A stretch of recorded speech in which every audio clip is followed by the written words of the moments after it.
50 ఎకరాలు 40 ఎకరాలు ఉందంటారు. ఒక కుటుంబంలో 4-5 కుటుంబాలు ఉన్నాయి. ఒక్కొక్కరికి 4 నుంచి 5 ఎకరాలు వస్తుంది. ఎట్లా మీరు తప్పుడు ప్రచారం చేస్తున్నారు? వీళ్ళు ఏదో పెద్ద కలప దొంగలేమో, ఇక్కడున్న కలప దొంగలేమో ప్రజాప్రతినిధులు అయినరు. పేద రైతులేమో ఇప్పుడు కూలీలుగా, శరణార్థులుగా, నిరాశ్రయులై బతుకుతూ ఉన్నారు. ఈ పద్ధతి పోవాలి. దయచేసి మరి ఈ దిందా అనేది చాలా కీలకమైన సమస్య. తెలంగాణ ప్రజలందరూ కూడా రిక్వెస్ట్ చేస్తున్నాం, మీరందరూ కూడా ఈ దిందా ప్రజలకు సంఘీభావంగా మీరందరూ కూడా ఇవాళ రేవంత్ రెడ్డి గారికి ఈ మెసేజ్ పోయేటట్టు చూడండి. ఈ దిందా మామూలు సమస్య కాదు. ఇలా ఆకలి చావుల అంచుల్లో ఉన్నది ఈ దిందా గ్రామం. వీళ్ళకి ఇప్పుడు పంట వేసుకోకపోతే చచ్చిపోతారు. వీళ్ళు వేరే మార్గం లేదు. కానీ ఈ హ్యుమానిటేరియన్ క్రైసిస్ను ఏ విధంగా ఆపాల్సిన అవసరం ఉన్నది. స్వచ్ఛంద సంస్థలు, మేధావులు అందరూ కూడా ఈ దిందా ప్రజల గురించి మాట్లాడాల్సిన అవసరం ఉన్నది. అదేవిధంగా దిందా ఒక్కటే కాదు, చాలా గ్రామాల్లో ఈ అడవి ప్రాంతాల్లో టైగర్ కారిడార్ పేరు మీద కానీ రకరకాల పేర్ల మీద గ్రామాలు తీసేస్తామంటున్నారు. రెవెన్యూ అధికారులు పట్టాలు ఇచ్చినప్పటికీ కూడా అప్ప వాగుపోయి ప్రాణహితలు కలుస్తుంది. కాజ్వే ఉన్నది. ప్రతి వానకాలంలో కనీసం అంటే నెల రోజులు ఇక్కడ రాకపోకలు బంద్ అవుతాయి. ఉపాధ్యాయులు ఇక్కడికి రాలేరు, ఇక్కడ వాళ్ళు అక్కడికి పోలేరు. ప్రధానంగా ఏమైనా గుండెపోటు వచ్చినా, పాము గరిచినా, తేలు గరిచినా, గర్భిణీ స్త్రీలు వాళ్ళందరూ కూడా ఇక్కడ దాటలేని పరిస్థితి. ఎక్కడ పోవాలి వాళ్ళు? కనీసం ఒక బ్రిడ్జ్ కట్టే పరిస్థితి లేదు. రామకృష్ణ అని ఒక మరి టెక్నాలజీ ఇంజనీరింగ్ విద్యార్థి, MBA చదువుకున్న విద్యార్థి ఈ వాగులో కొట్టుకొని పోయిండు. తండ్రి కళ్ళ ముదాన్ని కొట్టుకొని పోయిండు. అయినా కూడా మీ అధికారుల గుండెలు కరగడం లేదు. నేను అందుకొరకే మళ్ళీ డిమాండ్ చేస్తున్న, ఈ పోరాటం ఆగదు. ఈ రైతులకు వేరే మార్గం లేదు. మీరు లక్షల మంది ఫారెస్ట్ అధికారులను మోహరించిన ప్రాణాలన్నా పోగొట్టుకుంటాం, కానీ ఈ భూములను వదులుకోలేము. మేము ఎవరి మీద కోపంతోనో లేకపోతే అడవి మీద కోపంతోనో ఈ మాట అంటలేము. మా కడుపు నిండాలి. మీ ఇళ్ళల్లో, మీ బంగళాలలో ఎట్లయితే మీరు పంచభక్ష పరమాన్నాలు తింటారో, మేము కనీసం ఆ మెతుకులు 4 గింజలన్నా తిందామని చెప్పేసి ఇవాళ పోడు చేసుకొని బతుకుతూ ఉన్నాం. ఆ విషయం మీద మీరందరూ కూడా ఆలోచించాలి. మేము మాత్రం అన్ని పార్టీలకు అతీతంగా ఈ దిందా పోరాటం జరుగుతుంది. మీరు ఫారెస్ట్ అధికారులను మోహరించి సమస్యను మరింత జటిలం చేయకండి. దయచేసి మీ అధికారులను పిలిపించి వాళ్ళు ఒక సమస్యకు పరిష్కారం చూపిస్తున్నారు. మేము ఒక 20 మీటర్లు 30 మీటర్లు జరిగి మీరు కందకం కట్టుకోండి, ఆ కందకం తవ్విన తర్వాత మేము ఇతరులను వ్యవసాయం చేసుకుంటాం, మాకందరికి కూడా టైటిల్స్ పూర్తి స్థాయిలో ఇవ్వండి అని చెప్పి వాళ్ళు అడుగుతూ ఉన్నారు.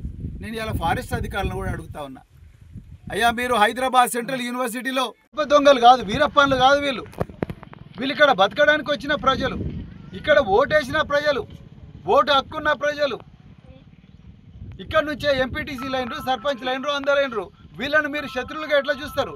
ఇంకొక పెద్ద మనిషి చాలా క్లియర్గా చెప్పిండు. ఇక్కడ ఒక రైతు ఏం చెప్పిండు, అయ్యా మీకు ఒకవేళ మేము ఫారెస్ట్ భూమిని మేము ఇట్లా అన్యాయం చేసినామంటే మేము చుట్టూ ఒక 20 మీటర్ల తర్వాత మీరు కందకం దవ్వుకోండి, మీకు కావాల్సిన 200 ఎకరాలు 300 ఎకరాలు మీకు దొరికిపోతే మేము వదులుకోవడానికి సిద్ధంగా ఉన్నామని చెప్పి పరిష్కారం చూపించిన తర్వాత కూడా మీ అధికారులు కనికరించడం లేదు. ఇంకొక 7 రోజులైతే, ఇంకొక వర్షం పడితే, వీళ్ళు విత్తనాలు వేసుకోకపోతే వీళ్ళు ఈసారి ఆకలి చావులు చేస్తారు.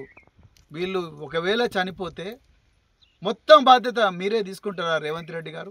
ఒక్కసారి ఆలోచించండి. మీరే తీసుకుంటారా కొండా సురేఖ గారు? మీరు ఒక తల్లి కదా, ఒక మహిళ కదా, మీరు ఫారెస్ట్ శాఖ మంత్రి కదా, ఎప్పుడన్నా ఇక్కడ అధికారులతో మీరు మాట్లాడినరా అమ్మా? మీరు ఇంతమంది మహిళలు ఉన్నారు, వాళ్ళని చూసి మీకు కనీసం కొంచెం కూడా గుండె కరగడం లేదా? మీకు రాజకీయాలకు అతీతంగా మాట్లాడుతున్నా నేను. వీళ్ళు ఎవరు కూడా మేము ఫారెస్ట్ను కొడతాము, మళ్ళీ కొడతాం అని అంటలేరు. వీళ్ళే సమస్యకు పరిష్కారం చూపిస్తున్నారు. అయినా కూడా మీరు కరగడం లేదు. ఎందుకు అంటే ఎందుకు వీళ్ళంటే ఇంత కోపం మీకు అందరికి కూడా? మరి కొంతమందికి పట్టాలు కూడా ఇచ్చింది, ఆ పట్టాల భూమి, లావణి పట్టాల భూమి మీద కూడా పోనివ్వడం లేదు. ఇక్కడ ఉన్న వాళ్ళందరూ కూడా బీసీలు, ఎస్సీలు, ఎస్టీలు. మరి కామారెడ్డిలో సిద్ధారామయ్య గారిని తీసుకొచ్చి ఇది బీసీ సంక్షేమ ప్రభుత్వం, బీసీ జనగణన చేసే ప్రభుత్వం, 42% బీసీలకు రిజర్వేషన్ ఇస్తామన్నారు. అన్నీ చెప్పి కామారెడ్డిలో ఇవాళ ఇదే బీసీల మీద, చేవెళ్లలో ఎస్సీల సంక్షేమం అన్నారు, అదే ఎస్సీల మీద, ఇంద్రవెల్లిలో ఎస్టీల అన్నారు, అదే ఎస్టీల మీద ఇవాళ మీ ఫారెస్ట్ అధికారులు దౌర్జన్యం చేస్తుంటే ఏ విధంగా మీరు మౌనంగా ఉన్నారు? మీకు అసలు మనసు ఉందా, గుండె ఉన్నదా? ఒక్కసారి మీరు ఆలోచించండి. అందుకొరకే మేము ఏమంటున్నామంటే ఇవాళ మరి లగచర్లలో ఏ విధంగా అయితే రైతులు పోరాడి వీళ్ళకి వేరే మార్గం లేదు. వీళ్ళు జైలుకు పోవడానికి కూడా సిద్ధంగా ఉన్నారు. ఇంట్లో ఉంటే పస్తులు, కనీసం జైల్లో అయినా 3 పూటల తిండి దొరుకుతుందేమో అని ఇలా ఒక్క పూటనే తిని ఇలా బతుకుతూ ఉన్నారు వీళ్ళందరూ కూడా. రేపు మీరు వీళ్ళ పొంట పొలాల్లోకి వీళ్ళ బోనియకపోతే వీళ్ళ ఆకలి చావులు చావడం ఖాయం. మీరు దయచేసి అర్థం చేసుకోండి రేవంత్ రెడ్డి గారు. మీరు దయచేసి అధికారులను పిలిపించండి, మీ ప్రిన్సిపల్ చీఫ్ కన్జర్వేటర్ ఆఫ్ ఫారెస్ట్ని పిలిపించండి, మీ అటవీ శాఖ మంత్రిని పిలిపించండి, వాళ్ళందరినీ ఈ దీందా గ్రామానికి పంపించండి. పక్కన ఇక్కడ బ్రిడ్జ్ ఉన్నది, ఈ బ్రిడ్జ్ కనీసం ఈ ప్రభుత్వం ఇదే రేవంత్ రెడ్డి గారి ప్రభుత్వం కంచా గచ్చిబౌలిలో లేళ్లను చంపి నెమళ్లను చంపి 100 ఎకరాల అటవీ భూమిని నాశనం చేస్తే ఒక్క ఫారెస్ట్ అధికారి కూడా మాట్లాడలే. రేవంత్ రెడ్డికి ఒక న్యాయం, దిందా ప్రజలకు ఇంకో న్యాయం ఉండదు. గచ్చిబౌలి ప్రజలకు ఒక న్యాయం, దిందా ప్రజలకు ఇంకో న్యాయం ఉండదు. భద్రాచలం ఐటీడీఏలో 1000 ఎకరాల భూమిని 170 యాక్ట్ను దుర్వినియోగం చేసి ఎంతోమంది భూస్వాములు 1000 ఎకరాల భూములు గుంజుకొని పామాయిల్ తోటలు వేసుకున్నారు. వాళ్ళ ఎంట్రుగా ఒక్కరు కూడా పీకలేకపోయినారు, ఒక్కరిని కూడా మీరు జైలుకు పంపించలేకపోయినారు. కానీ వీళ్ళేం పాపం చేసిండ్రండి? అటవీ అధికారులు వచ్చి మీరు ఇక్కడ టెంట్ వేస్తే మిమ్మల్ని జైలుకు పంపిస్తాను అంటున్నారంటే మీరు అర్థం చేసుకోండి మీకు ప్రజలంటే ఎంత గౌరవం ఉన్నది. ఇదేనా ప్రజాప్రభుత్వం అంటే రేవంత్ రెడ్డి గారు? ఇదేనా రైతు సంక్షేమ ప్రభుత్వం అంటే? ఒకవైపు పొంగులేటి శ్రీనివాసరెడ్డి పెంచికల్పేటలో వచ్చి మేము రైతులను ముట్టుకుంటే అధికారులారా ఖబర్దారన్నారు. సీతక్క కూడా అదే అన్నారు. ఇవాళ వీళ్ళందరూ రైతులా లేకపోతే పాకిస్తాన్ సైనికులా? ఏ విధంగా మీరు టోల్ ఫ్రీ నెంబర్ ఉందన్నారు, టోల్ ఫ్రీ నెంబర్ కోసం చూస్తే ఎక్కడ టోల్ ఫ్రీ నెంబర్ లేదు. ఎవరికి చెప్పుకోవాలా మా గోస? కలెక్టర్ రాడు, సబ్ కలెక్టర్ రాదు, ఎంఆర్ఓ రాడు, ఫారెస్ట్ అధికారులు యూనిఫామ్ వేసుకొని వస్తారు. ఎంతమందిని చంపుతారండి మీరు? ఎంతమంది జైలుకు పంపిస్తారు? మా ఆకలి చావుల తర్వాత మా శవాల మీద నడుచుకుంటూ పోతారా? మా శవాలతో పండుగ చేసుకుంటారా మీరు? నేను మళ్ళీ రిక్వెస్ట్ చేస్తున్నా, దయచేసి ఒక మంచి హృదయంతో ఆలోచించండి రేవంత్ రెడ్డి గారు, కొండా సురేఖ గారు, అదేవిధంగా సీతక్క గారు. మాటలు కాదు చేదలు చూపించండి. మీ అధికారులను ఇక్కడ నుంచి వెళ్ళిపోమని చెప్పండి. కొంతమంది రిప్రజెంటేటివ్స్ను మీ ఆఫీస్కు పిలిపించండి, మీ అరణ్య భవన్కు పిలిపించండి, లేకపోతే మీ ముఖ్యమంత్రి కార్యాలయాన్ని పిలిపించండి. వాళ్ళ గోసేందో అర్థం చేసుకోండి. వాళ్ళు అడవికి వ్యతిరేకం కాదురా బాబు మేము అని అంటూనే ఉన్నారు. మేము ఒక పరిష్కారం చూపిస్తామంటున్నారు. మీరేమో 500 ఎకరాలు 600 ఎకరాలు అంటారు. ఒక్కొక్కరికి ఇప్పుడు అటవీ అధికారులు దుష్ప్రచారం చేస్తారు, ఫారెస్ట్ అధికారులు రెవెన్యూ అధికారులు మాట్లాడుకొని సమస్య పరిష్కారం చేయాలి. కానీ ప్రభుత్వం ఉన్నది ఎందుకోసం అండి నాకు అర్థం కాదు. ప్రజలను ఇబ్బంది పెట్టడం కోసమా? ప్రజలను మరి రోజు పెనం నుంచి పోలబడ్డట్టుగా తయారైంది ప్రజల పరిస్థితి. వాళ్ళందరినీ రోజు చిత్రహింసలు పెట్టడమేనా ప్రభుత్వం చేసే పని? ఇదేనా ప్రజాప్రభుత్వం అంటే? ఇదేనా ఇందిరమ్మ పాలన అంటే? సో అందుకొరకే దయచేసి నేను మళ్ళీ రిక్వెస్ట్ చేస్తున్నా రేవంత్ రెడ్డి గారు, మీకు కొంత సమయం, మీకు అసలు సమయం లేదు ఇప్పుడు, అర్జెంటుగా మీరు ఇవాళనే అధికారులను పిలిపించి మీరు ఈ అటవీ ప్రాంత అధికారులందరి ముందు వాపసు పిలిపించుకోండి. ఈ గ్రామాలు పెట్టిన క్యాంపులను తీసేయించండి. కొంతమంది రైతులను పిలిపించుకొని మాట్లాడండి, లేకపోతే మీరే రాండి. మీరు కొండా సురేఖ గారు, సీతక్క గారు మీరు రాండి, మీరు వచ్చి చూడండి. ఇది తప్పు, మేము చెప్తున్న తప్పు అయితే మేము దేనికైనా సిద్ధం, మీరు వేసే శిక్షకి దేనికైనా కూడా మేము సిద్ధం. కానీ రైతుల జీవితాలతో మాత్రం దయచేసి ఆడుకోకండి.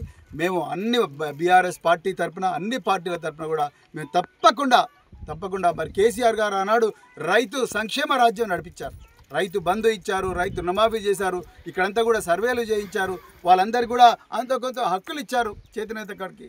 మీరు అంతకన్నా బాగా చేస్తే చేయండి, అంతేగాని ఆయన చేసిన మంచి పని తీసుకొచ్చి గంగలో కలిపే ప్రయత్నం చేయకండి అని చెప్తూ మరొకసారి మరి ఈ పోరాటం చేస్తున్న రైతులందరికీ సంఘీభావం తెలపడం కోసమే ఈరోజు ఈ పరిస్థితుల్లో కూడా దీందా ప్రజలకు అన్యాయం జరగనివ్వం.